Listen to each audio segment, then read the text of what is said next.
नमस्कार दोस्तों, मैं संजीव कुमार वर्मा, सहआचार्य एसपीसी गवर्नमेंट कॉलेज अजमेर से आप लोगों से मुखातिब हूँ। हम बीए पार्ट फर्स्ट की कक्षाओं में भौतिक भूगोल के अंतर्गत कई पॉइंट्स के बारे में पूर्व में चर्चा कर चुके हैं। हमने जो पिछली कक्षा में टॉपिक लिया था वो था पृथ्वी का अध्ययन या इंटीरियर ऑफ द अर्थ। इसी को आगे बढ़ाते हुए हम आज इसके सेकंड भाग में भूकंप विज्ञान पर आधारित परमाणु के बारे में चर्चा करेंगे। भूकंप विज्ञान द्वारा भूकंप तरंगों के अध्ययन से पृथ्वी की आंतरिक रचना के विषय में महत्वपूर्ण तथ्यों की जानकारी प्राप्त हुई है।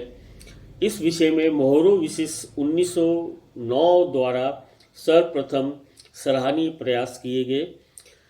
भूकंप लेखी सिस्मोग्राफ यंत्र की सहायता से भूकंप की लहरों का स्वतः चित्रण होता है। इस आलेख के द्वारा भूकंप तरंगों के स्वभाव एवं व्यवहार का पता चलता है। लगभग 1900 तक भूकंप की 3 तरंगों पी, एस और एल वेव्स की ही जानकारी थी, किंतु 1909 में क्रोएशिया में स्थित कल्पा घाटी में भूकंप के निरीक्षण से पी तथा एस तरंगों से मिलती जुलती किंतु कम गति वाली पीजी तथा एसजी तरंगों का पता चला।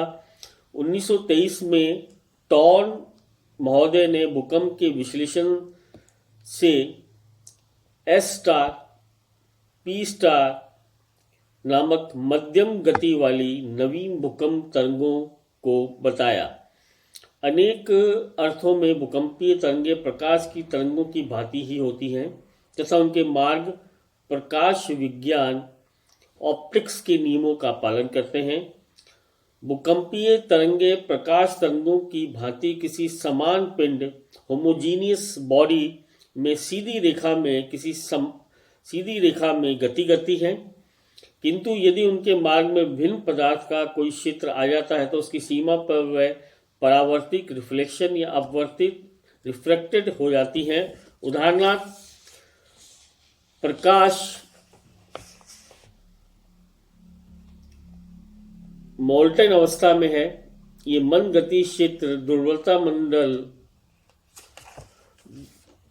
भी होता है और हम ये देखते हैं कि ये तरंगें दर्पण से परावर्तित, प्रतिबिंबित होती हैं तथा वायु से जल में होकर गुजरने पर मुड़ जाती हैं। यदि पृथ्वी एक समान रचना वाली ठोस पिंड होती तो इससे होकर तरंगें समान गति से यात्रा करती। इस स्थिति में भूकंपीय तरंगें एक सीधी रेखा के रूप में होती हैं, किंतु वास्तविकता ये है कि पृथ्वी का आंतरिक भाग विभिन्न पदार्थों से निर्मित है, जिसमें गहराई के साथ पदार्थ की दृढ़ता या रिजिडिटी बढ़ती जाती है। परिणामतः गहराई के साथ तरंगों की गति बढ़ती है तथा वह वक्राकार मार्ग का अनुसरण करती हैं या वो कर्व्ड रूप में चलती हैं। प्रारंभिक खोजों से ये ज्ञात हुआ है कि भूकंपीय तरंगें उद्गम केंद्र से धरातल पर स्थित विभिन्न केंद्रों पर संभावित समय की अपेक्षा जल्दी पहुंचती हैं। दूर स्थित केंद्र पर पहुंचने वाली तरंगें अधिकेंद्र एपीसेंटर्स के निकट स्थित केंद्र पर पहुंचने वाली तरंगों की अपेक्षा अधिक गहराई में होकर यात्रा करती हैं। अतएव यदि अधिक दूरी वाली तरंगों की यात्रा का समय गहराई की ओर जाते हुए क्रमशः कम होता जाता है तो उन्हें धरातल की अपेक्षा गहराई पर अधिक तेज गति से चलना होगा। इन तथ्यों से ये निष्कर्ष निकलता है कि पृथ्वी एक समान रचना वाली पिंड नहीं है, बल्कि उसके भौतिक गुण गहराई के साथ बदलते हैं। परिणामतः भूकंपीय तरंगें पृथ्वी के भीतर वक्र मार्ग का अनुसरण करती हैं। 1906 में वैज्ञानिकों ने पता लगाया कि जब भी भूकंप आता है, पृथ्वी के विमुख भाग में एक वृत्त क्षेत्र ऐसा होता है जहां भूकंपीय तरंगों का अनुभव नहीं होता। इस क्षेत्र को छाया प्रदेश या शैडो जोन कहा जाता है। किसी विशेष स्थान पर प्राथमिक तरंगों का छाया प्रदेश निश्चित रूप से भूकंप के उद्गम से 103 डिग्री तथा 143 डिग्री के मध्य होगा। प्रत्यक्ष है कि कोई वस्तु इन तरंगों को रैखिक मार्ग से हटा देती है। इस छाया प्रदेश की व्याख्या इस प्रकार से की जा सकती है कि पृथ्वी के अंतरतम में या कोर में प्राथमिक तरंगे अपेक्षाकृत धीमी गति से चलती हैं। भूकंपीय तरंगे उद्गम से मेंटल में एक वक्र मार्ग का अनुसरण करते हुए पृथ्वी के धरातल पर पुणे 0 तथा 103 डिग्री के मध्य प्रकट होती हैं। अन्य प्राथमिक तरंगे भी इसी प्रकार व्यवहार करती हैं तथा प्रत्यावर्तित होकर उद्गम से 143 डिग्री पर धरातल पर प्रकट होती हैं।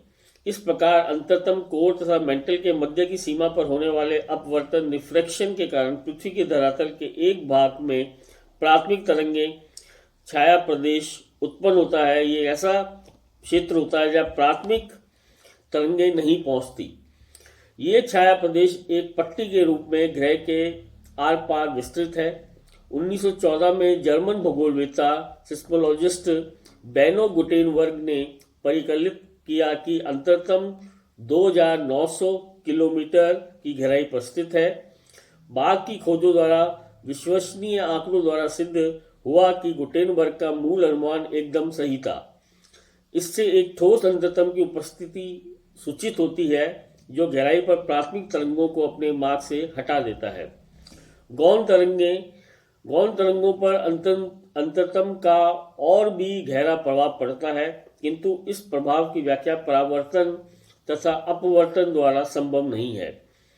गौण तरंगे अंतरतम से होकर नहीं गुजरती। भूकंप के उद्गम क्षेत्र के या केंद्र के विमुख भाग में पृथ्वी के चारों ओर लगभग आधे भाग पर एक विशाल छाया प्रदेश विस्तृत है। प्राथमिक तरंगों तथा गौण तरंगों के मध्य एक महत्वपूर्ण अंतर है। प्राथमिक तरंगे किसी भी माध्यम ठोस, तरल या गैस से होकर गुजरती हैं, किंतु गौण तरंगे केवल ठोस माध्यम से होकर गुजरती हैं, किंतु वे विकृत हो जाती हैं। ये गौण तरंगे तरल माध्यम से होकर नहीं गुजर सकती। चूंकि गौण तरंगे अंतरतम में नहीं चलती हैं, अतः बाह्य अंतरतम को तरल माना जाता है।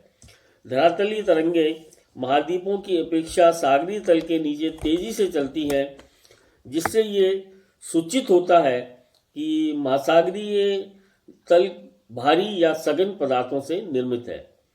भूकंपीय असांतत्य सिस्मिक डिसकंटिन्यूएशन या डिसकंटिन्यूटी। भूकंपविदों ने पृथ्वी के भीतर दो प्रमुख तरंगों की पहचान की है जो पृथ्वी के भीतर भिन्न गुणों वाले क्षेत्रों को पृथक करती है। इनमें से यहाँ जो बाह्य परत है वो मोहरोविसिक असांतत्य या मोहरोविसिक डिसकंटिन्यूटी कहलाती है, जो भूपटल को मेंटल से पृथक करती है। इसकी औसत गहराई 35 किलोमीटर है। दूसरी आंतरिक परत जो मेंटल को अंतरतम से पृथक करती है गुटेनबर्ग असांतत्य या गुटेनबर्ग डिसकंटिन्यूटी कहलाती है। ये 2900 किलोमीटर गहराई पर अवस्थित है। स्पष्ट है कि 2900 किलोमीटर गहराई पर स्थित मेंटल अंतरतम सीमा पर सबसे महत्वपूर्ण अंतर उपस्थित होते हैं। यहाँ गौण तरंगे एस वेव्स रुक जाती हैं तथा प्राथमिक तरंगे पी वेव्स की गति बहुत कम हो जाती है। अतः ऐसा माना जाता है कि बाह्य अंतरतम द्रवित लोहे तथा कुछ हल्के तत्वों के मिश्रण से बना है। अन्य असांतत्य डिसकंटिन्यूटी उपस्थित तो है, किंतु उतनी प्रभावी नहीं है। इनमें से प्रथम धरातल के नीचे 5 से 70 किलोमीटर के मध्य विस्तृत है, जिसे मोहरोविसिक असांतत्य व मोह परत कहा जाता है। इस परत का नामकरण इसके खोजकर्ता यूगोस्लाविया के भूकंप वैज्ञानिक एंड्रीजा मोहरोविक के नाम पर किया गया है। ये परत भूपटल के आधार को प्रदर्शित करती है तथा फेल्सपार स्मृद सियार परत या भूपटल से ओलिवाइन स्मृद सीमा मेंटल के मध्य संगठनात्मक परिवर्तन को सूचित करती है। मेंटल के मध्य संगठनात्मक परिवर्तन को ये सूचित करती है। भूकंपीय अध्ययनों से ये सूचित होता है कि महाद्वीपीय भूपटल 25 से 70 किलोमीटर, महासागरीय भूपटल लगभग 8 किलोमीटर से कहीं अधिक मोटा है। सबसे महत्वपूर्ण असांतत्य धरातल के नीचे 100 से 250 किलोमीटर की गहराई पर स्थित एक मंद गति का क्षेत्र, जिसको लो वेलोसिटी एरिया कहा जाता है, सामान्यतः व्यवहार के अनुसार भूकंपीय तरंगों की गति मेंटल में गहराई के साथ बढ़ती जाती है, किंतु इस मंद गति के क्षेत्र में जब सामान्य प्रवृत्ति का उल्टा हो जाता है तथा भूकंपीय तरंगें समीपवर्ती क्षेत्रों की अपेक्षा यहाँ 6% कम धीमी गति से चलती हैं। इस क्षेत्र में भूकंपीय तरंगों की मंद गति की व्याख्या इस प्रकार से की गई है कि क्षेत्र आंशिक रूप से द्रवित या मोल्टन अवस्था में हो सकता है। ये मंद गति क्षेत्र दुर्बलता मंडल या एस्थेनोस्फीयर के अंतर्गत सम्मिलित है। इस दुर्बल परत की उपस्थिति मेंटल के गलन बिंदु या मेल्टिंग पॉइंट के निकट होने के कारण है। दुर्बलता मंडल पर विवर्तनिक प्लेटों की गति में महत्वपूर्ण भूमिका निभाता है। अब हम बात करते हैं भूकंपीय टोमोग्राफी की, सिस्मिक टोमोग्राफी की। भूकंपीय टोमोग्राफी चिकित्सा विज्ञान के कैट स्कैन की भांति ही है, जिससे पृथ्वी की संरचना तथा संगठन की प्रमाणिक जानकारी प्राप्त होती है। भूकंपीय टोमोग्राफी में भूकंपीय तरंगों को एक्सरे की भांति प्रयुक्त किया जाता है। भूकंपविद पृथ्वी से होकर विभिन्न दिशाओं में गुजरती हुई लाखों भूकंपीय तरंगों के वेग का विश्लेषण करते हैं। इससे ऐसे प्रदेशों की आकृतियां उभरती है जहाँ तरंगें सामान्य से अधिक या कम वेग से गतिशील होती हैं। भूभौतिक विज्ञानी या जियोफिजिस्ट तथा भू आकृति वेत्ता या जियोमॉर्फोलॉजिस्ट प्रयोगशाला के अध्ययनों तथा ज्वालामुखियों के निकट किए गए परीक्षणों से इस निष्कर्ष पर पहुंचते हैं कि भूकंपीय तरंगें असामान्य रूप से तप्त शैलों द्वारा मंद वेग वाली हो जाती हैं, जबकि शीतल शैलों द्वारा उनके वेग में वृद्धि हो जाती है। इस प्रकार टोमोग्राफी की व्याख्या तापमान मानचित्रों या टेम्परेचर मैप्स के रूप में की जा सकती है। मेंटल के उष्ण भाग कम सघन होने के कारण समीपवर्ती क्षेत्रों से ऊपर उठ जाएंगे, जबकि शीतल सघन भाग दृढ़ डूब जाएंगे। इस प्रकार टोमोग्राफ का प्रयोग मेंटल की प्रवाह प्रणाली को चित्रित करने के लिए किया जा सकता है। भूकंपीय टोमोग्राफी से प्राप्त मेंटल के विभिन्न त्रिविमीय चित्र से प्लेट विवर्तनिक सिद्धांतों से प्राप्त तथ्यों की भी पुष्टि होती है। भूकंपीय टोमोग्राफी से अंतरतम का भी चित्र प्राप्त होता है। भूकंपीय तरंगों तथा भूकंपीय टोमोग्राफी के आधार पर यह निष्कर्ष निकलता है कि पृथ्वी के आंतरिक भाग में विभिन्न घनत्व वाले क्षेत्र स्थित हैं। भूकंपीय तरंगों का व्यवहार तथा भूकंपीय टोमोग्राफी के विश्लेषण से पृथ्वी की 3 निश्चित परतों की उपस्थिति सिद्ध होती है। पहला भूपटल क्रस्ट, दूसरा मेंटल और तीसरा अंतरतम या कोर। अब पृथ्वी की परतें विभिन्न वैज्ञानिकों के अनुसार जो उन्होंने बताई है, इस भूकंपीय विश्लेषण के आधार पर वो इस प्रकार से हैं। सुएस महोदय ने 3 समांतर परतों में पृथ्वी को विभक्त किया है। पहला है सियार। भूपटल की ऊपरी परत सिलिका एवं एल्युमिनियम से निर्मित होने के कारण सियाल Si+Al कहलाती है। इस परत का औसत घनत्व 2.9 है। इसकी औसत गहराई 50 से 300 किलोमीटर तक है तथा इसमें ग्रेनाइट शैलों की प्रधानता है। दूसरी परत सीमा SiMa। सियाल परत की नीचे स्थित एक परत में सिलिका एवं मैग्नीशियम को प्रधानता मिलती है। इस परत का औसत घनत्व 2.9 से लेकर 3.7 तथा गहराई 1000 से लेकर 2000 किलोमीटर तक है। यहाँ बेसाल्ट शैलों की अधिकता है। इसी परत से ज्वालामुखी के लिए लावा प्राप्त होता है। और तीसरी परत जो सुएस महोदय ने बताई वो है कहलाती नीफे NIFE। सीमा परत के नीचे स्थित इस परत का नामकरण निकिल एवं फेरस या फेरम से किया गया है। कठोर धातु पदार्थों से हुआ है। इस परत का घनत्व 11 है तथा ये भूकेंद्र तक विस्तृत है। इस परत का व्यास लगभग 6880 किलोमीटर है। लोहे की उपस्थिति के कारण पृथ्वी की चुंबकीय शक्ति तथा स्थिरता का गुण भी इसमें सम्मिलित होता है। डेली महोदय ने पृथ्वी की रचना निम्नलिखित 3 सकेंद्रीय परतों के रूप में की है।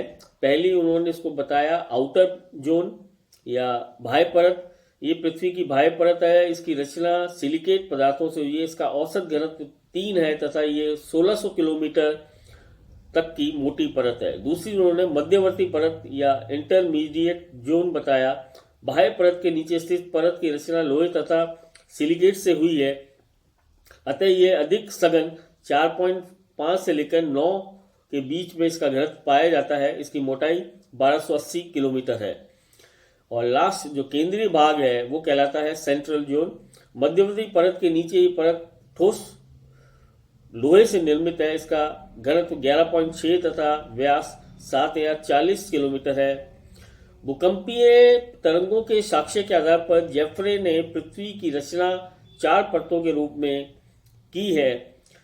पहली है बाह्य परत, दूसरी है द्वितीय परत, तीसरी है मध्यवर्ती परत और चौथी है निचली परत। बाह्य परत अवसादी शैलों से निर्मित है, द्वितीय परत ग्रेनाइट शैलों से निर्मित है और मध्यवर्ती परत थैचिलाइट और डायोराइट शैलों से निर्मित है और निचली परत ड्यूनाइट, पेरिडोटाइट्स और एक्लोजाइट शैलों से निर्मित है। गुटेनबर्ग तथा लिंग के मध्य अनुसरण करते हुए वांडर ग्रांट ने पृथ्वी की रचना को निम्नलिखित 4 परतों के रूप में स्पष्ट किया। निष्कर्ष, पृथ्वी के आंतरिक भाग को 3 परतों में बांटा जा सकता है। पहला है बाह्य सियाल आवरण अथवा स्थलमंडल लिथोस्फीयर। ये 100 किलोमीटर गहरी परत है। इसमें ग्रेनाइट शैलों तथा सिलिका तथा एल्यूमिनियम तत्वों की प्रधानता है। इसका घनत्व 2.6 है। और दूसरी परत है उत्ताप या मिश्रित मंडल जिसको पायरोस्फीयर। इसकी गहराई 100 किलोमीटर से लेकर 2280 किलोमीटर तक है। इसकी विशाल शैलों में इसकी प्रधानता है और इसका घनत्व 3.5 के आसपास है। और तीसरा जो उन्होंने बताई वो कहलाती है गुरुमंडल या बेरिस्फीयर। ये 2880 किलोमीटर के नीचे भूकेंद्र तक या कोर तक विस्तृत है। इस परत की रचना निकेल व लोहे से हुई है और इसका घनत्व 8 से लेकर 11 तक है। इस प्रकार हमने पढ़ा कि विभिन्न पृथ्वी के मंडलों में किस प्रकार पृथ्वी विभाजित है। 3 भी बताए गए हैं और 4 भी बताए गए हैं। और अभिनव मत के अनुसार पृथ्वी को मुख्यतः 3 भागों में बांटा जा सकता है। पहला है क्रस्ट, दूसरा है मेंटल और तीसरा है कोर। धन्यवाद।